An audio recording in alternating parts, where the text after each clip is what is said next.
Class 10th UP board सभी बच्चे खंड खा के अंतर्गत व्याकरण, अनुवाद एवं रचना से संबंधित देखेंगे।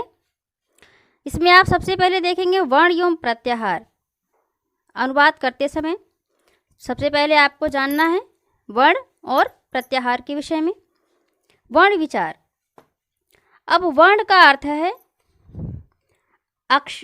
अक्षर अथवा ध्वनि। वर्ण का अर्थ है अक्षर अथवा ध्वनि। मुख से निकली हुई उस छोटी सी छोटी ध्वनि को वर्ण कहते हैं जिसका विभाग ना हो सके, जैसे अ, ई, उ, क, च, ट, त इत्यादि। संस्कृत में स्वर और व्यंजन दो प्रकार के वर्ण होते हैं। स्वर क्या है? अच, इसको अच के नाम से भी जानते हैं। माहेश्वर सूत्रों में आयुड़ से आ से लेके अय औच यानी अच। तो अच में क्या क्या आया? अ, ई, उ, री, ए, ओ, ऐ, औ। तो जिन वर्णों के उच्चारण करने में अन्य वर्ण की सहायता न ली जाए उन्हें स्वर कहते हैं। क्या कहते हैं? स्वर, अर्थात अच, चाहे अच कहेंगे चाहे स्वर कहेंगे। अब स्वर तीन प्रकार के हैं। कौन कौन से? ह्रस्व, दीर्घ और प्लुत। तो वर्णों में तो सब आ गए, स्वर और व्यंजन दोनों ही आए, लेकिन स्वरों में क्या आया? ह्रस्व, दीर्घ और प्लुत। अब ह्रस्व क्या है? जिस स्वर के उच्चारण में एक मात्रा का समय लगे उसे ह्रस्व कहते हैं। ये कितने हैं? 5। अ, ई, उ, री और री। ह्रस्व कितने हो गए? 5। अ, ई, उ, री और री। अब आइए देखते हैं दीर्घ। दीर्घ में क्या क्या है? अब दीर्घ में जिस स्वर के उच्चारण में 2 मात्रा का समय लगे उसे दीर्घ कहते हैं। ये कितने हैं? 8। आ, ई, उ, री, ए, ऐ, ओ, औ।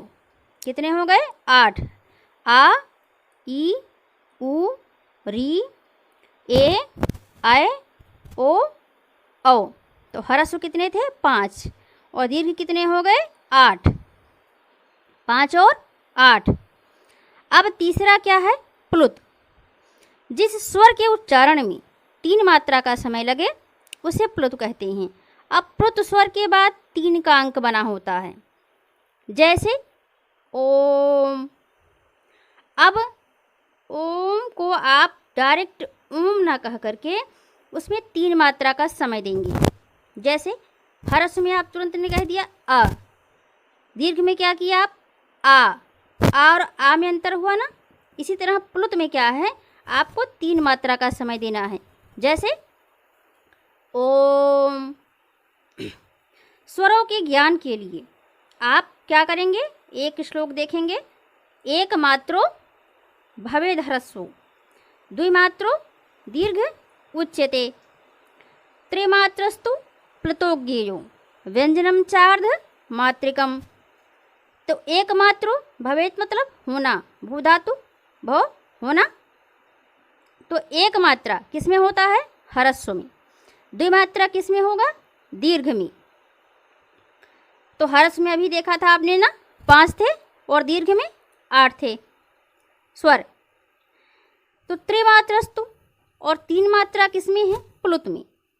ज्ञो, ज्ञो माने जानना, ज्ञ अर्थात जानना। तो 3 मात्रा आपको प्लुत में जानना चाहिए। व्यंजनम चार्धमात्रिकम, और व्यंजन क्या है? वो अर्धमात्रिक है। व्यंजन कभी भी पूर्ण नहीं। आप देखेंगे सभी व्यंजनों के नीचे हलंत लगा रहता है।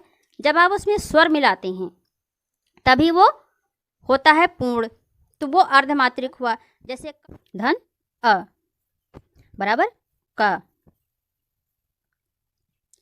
प धन अ बराबर क, क धन ई बराबर की। व्यंजन, व्यंजन को हल के नाम से भी जानते हैं। अब ये है वर्ड, जो प्रत्याहार आपका है, महर्षि सूत्र जो है उसमें है वर्ड से लेके आया हल तक। तो अब जिन वर्णों के उच्चारण में स्वर की सहायता लेनी पड़ी उसे क्या कहते हैं? व्यंजन। अब व्यंजन जो है 4 प्रकार के माने गए, स्पर्श, ऊष्म, अंतस्थ और संयुक्त। कितने माने गए? 4। कौन कौन से? स्पर्श, ऊष्म, अंतस्थ और संयुक्त। अब स्पर्श क्या है? स्पर्श व्यंजन वो हैं जिन वर्णों के उच्चारण में मुख के विभिन्न भागों का स्पर्श होता है। इनकी संख्या कितनी है? 25। सभी वर्गों के जो 5 वर्ण हैं वही हैं स्पर्श। का वर्ग, का के अंतर्गत क्या आया? क, ख, ग, घ, ङ। चा वर्ग, चा वर्ग में आया च, छ, ज, झ, ञ। टा वर्ग में क्या आया? ट, ठ, ड, ढ, ण। ता वर्ग में क्या आया? त, थ, द, ध, न। पा वर्ग में क्या आया? प, फ, ब, भ, म। तो सभी वर्गों के सभी वर्ण आए तो 5 × 5 25, 5 × 5 25। का वर्ग, चा वर्ग, टा वर्ग, ता वर्ग, पा वर्ग। इतने हो गए आपके स्पर्श। ऊष्म व्यंजन। अब ऊष्म क्या है? ऊष्म व्यंजन वे हैं जिन वर्णों के उच्चारण में वायु की रगड़ से ऊष्मा उत्पन्न होती है। इनकी संख्या 4 है। कितनी है? 4।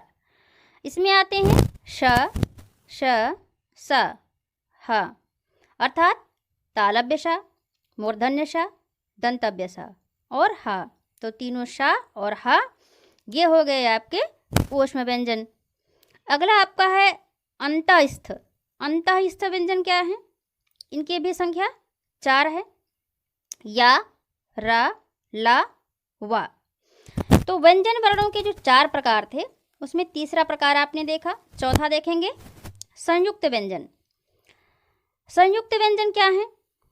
सम उपसर्ग पूर्वक युज धातु से बना। युज माने जोड़ना, जुड़ना, योजक है ना। तो जो जुड़ा हुआ है, नाम से ही स्पष्ट हो रहा है कि जिसमें कुछ जुड़ा हुआ होता है वही संयुक्त होता है। 2 व्यंजनों के योग से बनने वाले वर्ण संयुक्त कहलाते हैं। यह हैं 3। पहले तो का और शा का मिश्रण है, यह है क्षा।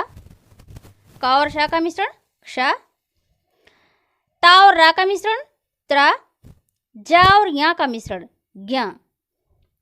अगला आपका है अनुस्वार। यह अलग से हैं। अनुस्वार क्या है?